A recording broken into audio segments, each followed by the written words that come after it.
Hi friends, அனைவருக்கும் வணக்கம். இன்றைக்கி அணியரன் சேனலில் என்ன ரெசிபி பார்க்க போகிறேன்னா, பருப்பு மிளகு ரசம் தான். வாங்க என்னோடய ஸ்டைல் எப்படி செய்கிறதுன்னு பார்க்கலாம். அன்றைக்கி சஷ்டி. நான் போன வாரம் வெள்ளிக்கிழமையோட வீடியோ தான் இன்றைக்கி அப்லோட் பண்ணியிருக்கேன்.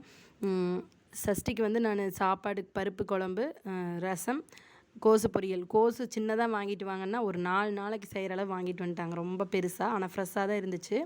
வாங்க ரசம் எப்படி செய்கிறேன்னு பார்க்கலாம். ஒரு கையளவு பருப்பும் 6-7 வரமிளகாய் காரத்துக்கு ஏற்ப, 4-5 பல் பூண்டு, ஒரு கொத்து கருவேப்பிலை, 1 ஸ்பூன் சீரகம் போட்டு வணக்கி விட்டுட்டு, கொஞ்சமாக கொத்தமல்லி போட்டு நல்லா வணக்கி விட்டுட்டு, அதுக்கப்புறம் மிளகு ஒரு 6-7 மிளகு போட்டுக்கிட்டேன். அதையும் நல்லா ட்ரையாக வறுத்து பவுட்ரு பண்ணி எடுத்து வச்சாச்சு.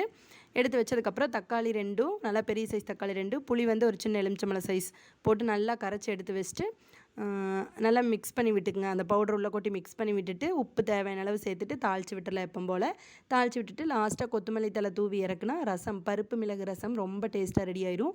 நீங்களும் ட்ரை பண்ணி பாருங்கள். தேங்க்யூ.